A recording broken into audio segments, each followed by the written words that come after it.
तया शोभितं कारुण्यामृतसागरं प्रियगणैर्धातृदिभिर्भावितं वन्दे विष्णुशिवादिसेव्यमनिशं भक्तेष्टसिद्धिप्रदं भक्तेष्टसिद्धिप्रदं। बोलिए राम। अपने हृदय से, अपने मन से और अपने अंदर उस ऊर्जा से उस राम का नाम उच्चारण होना चाहिए जिस राम ने इस धरा को हमारे लिए अभी तक जीवित करके रखा हुआ है। राम का नाम लेने में संकोच नहीं होना चाहिए। बोलिए राम राम राम।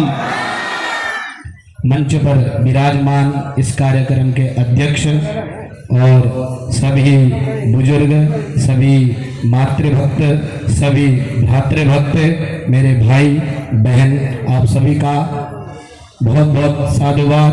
आप इस कार्यक्रम से जुड़े और मैं उन युवाओं के लिए और आने वाले जो हमारी पीढ़ी है उनके लिए अपने विचारों को रखूंगा। इन विचारों को आप जरूर अपने जीवन में अमल करें। अभी मैं रास्ते से आ रहा था तो गलियों में बाइक से ही कार की सुविधा तो होती नहीं है, तो गलियों से ही आया तो एक बुजुर्ग रास्ते से जा रहे थे तो अचानक से उनके पाँव में ठोकर लगी तो थोड़ा सा गिर गए। तो एक व्यक्ति थे, उन्होंने कहा कि बाबा जी आप लाठी लेके आया करें। तो मुझे उससे एक प्रेरणा मिली कि जरूरी है बुढ़ापे में सहारा भी जरूरी है, जरूरी है बुढ़ापे में सहारा भी जरूरी है, जरूरी है हमें हिंदुत्व की छाया जरूरी है, जरूरी है हमें हिंदुत्व की छाया जरूरी है, जरूरी है कि हर घर में प्रभु श्री राम जरूरी है, जरूरी है कि हर घर में प्रभु श्री राम जरूरी है, जरूरी है यहाँ इस मंच पर हनुमान जरूरी है, जरूरी है इस मंच पर हनुमान जरूरी है। हनुमान क्यों जरूरी है? क्योंकि जहां पर प्रभु रामचंद्र जी की मर्यादाओं का पाठ पढ़ाया जाता है भगवान हनुमान वहां बैठे जरूर होते हैं। तो उस हनुमान जी की भांति ही अपने अंदर की उस ऊर्जा को जगाइए जिस ऊर्जा ने सनातन को बनाने के लिए करोड़ों बलिदान दे दिए। ये भगवा, ये आप देख रहे हैं, ये केसरिया रंग ये आज हम धारण कर रहे हैं। आज आपके गले में ये भगवा रंग जो आपने धारण किया है जो हम हिंदुओं की एकता का प्रतीक है। सब एक जैसे लग रहे नहीं लग रहे? क्यों लग रहे हैं? क्योंकि हमारी एकता है और एकता पर ही हमारा विश्वास होना चाहिए, हमारे अंदर धैर्य होना चाहिए। आज की सबसे बड़ी विडंबना क्या है? हमारे घर के बच्चे संस्कारों से विहीन हैं। क्यों विहीन हैं? क्यों हमारे बच्चे संस्कारों से विहीन हैं? क्योंकि हमने उनको संस्कारों से प्रवृत्त नहीं कराया, हमने उनको अपने धर्म ग्रंथों से परिचित नहीं कराया। आजकल घरों में पूजा होती है तो पूछता है पंडित जी ने पूछा आपके बालक कहाँ है? बोले बालक तो बच्चों के साथ खेलने गया है। बालिका कहाँ है? बोले दोस्तों के साथ गई है।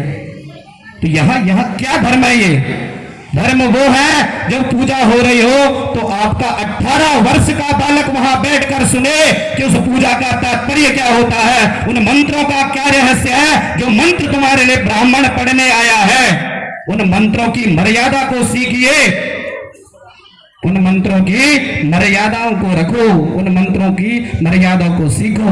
ये ब्राह्मण गुरुकुल में तप कर तुम्हारे कल्याण के लिए मंत्र पढ़ता है। क्यों? क्योंकि सनातन शाश्वत रहे, सनातन जागृत रहे और आने वाली पीढ़ी हमारे इस धर्म को जाने, जिस धर्म को बनाने के लिए ये पीछे लगे।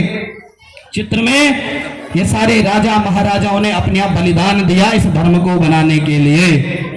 अरे पढ़ाइए अपने पुत्र को महाराणा प्रताप का चरित्र, पढ़ाइए अपने पुत्र को वीर शिवाजी का चरित्र, जिन्होंने इस राष्ट्र को बनाने के लिए दिग ब्रह्मणम तमथया श्रुति मंत्रहीनम दिग क्षत्रियम तमथया समरेति पीनम दिग वैश्यमर्थ जन शोषण मात्र पीना सुदृष्ट दिक सुजन सेवकता दिहीना। महाराणा प्रताप कहते थे धिक्कार है ऐसे ब्राह्मणों को जो वेद मंत्रों से विहीन है, और धिक्कार है ऐसे क्षत्रिय को जो धर्म रक्षा की बजाय अपने घरों में छुपा हुआ है, और धिक्कार है ऐसे वैश्य को जो व्यापार करने की बजाय लोगों का शोषण कर रहा है, और धिक्कार है ऐसे शूद्र को जो लोगों की सेवा के बजाय अपनी सेवा करा रहा है। ऐसे मत बनिए, अपने अंदर के उस प्रबल राम को जगाइए। उनकी प्रतिज्ञाओं ने इस भारत को बना दिया। जीजाबाई शिवाजी से कहते थे बेटा शिवा, जितना दुग्ध पान करना है अभी कर ले, आने वाले समय में तुझे शत्रुओं का रक्त पीना पड़ेगा। और वीर शिवाजी ने वही किया। अफजल खान औरंगजेब जैसे मलेच्छों का ऐसा मर्दन किया। आज अगर हम शिवाजी का नाम लेते हैं तो हृदय में ऐसी उत्कंठा होती है जैसे हम साक्षात शिवाजी के ही पुत्र हैं। ये भावना आपके हृदय में होनी चाहिए। ऐसी भावना से वही सशक्त सनातन की संतति उत्पन्न होती है। आपके आने वाली पीढ़ी तब जागेगी जब आप जगोगे। मैं प्रेरणा लेता हूं उन बुजुर्गों से जिन्होंने अपनी आवाज की दम पर वो कहा कि हर व्यक्ति के मस्तक पर तिलक होना चाहिए। वो सनातनी है जिसके मस्तक पर तिलक होता है। आजकल हम लज्जा महसूस करते हैं अपना कुर्ता पहनने में, अपनी धोती को पहनने में। पश्चिमी सभ्यता को अपना रहे हैं। जो पश्चिमी सभ्यता कुछ सालों पहले आपके सामने आई, आप उस पश्चिमी सभ्यता को अपनाते हो। अरे आप भूल गए उन पश्चिम वालों को ज्ञान देने के लिए विवेकानंद जी धोती कुर्ते में गए थे। धोती कुर्ते में विवेकानंद जी गए थे और कहा था कि मेरे भाइयों और बहनों ही कहा था कि सारे लोग खड़े होकर ताली बजाने लगे। क्यों? क्योंकि ये भारतवर्ष सिखाता है कि हम सब माताएं, बहनें, भाई सब एक हैं। एकता के इस सूत्र में बंधे हुए हैं। जिस प्रकार सुमेरु के एक दाने पर पूरी माला अटकी हुई होती है, उसी प्रकार हम सब सनातनी उसी माला के ऊपर लटके हुए हैं। जिस दिन वो सुमेरु हटा उस दिन हमारी क्या दुर्गति होगी ये हम स्वयं जानते हैं। मैं आपसे आग्रह करूंगा कि हिंदुत्व को जानो। हिंसा विधीयते, हिंसा दूयते यत्र सदाचरा तत्परा गो विप्र प्रतिमा विधीयते सा हिंदू इति कथ्यते। जहां पर गौ का अपमान हो रहा हो वहां हिंदुत्व समाप्त हो रहा है।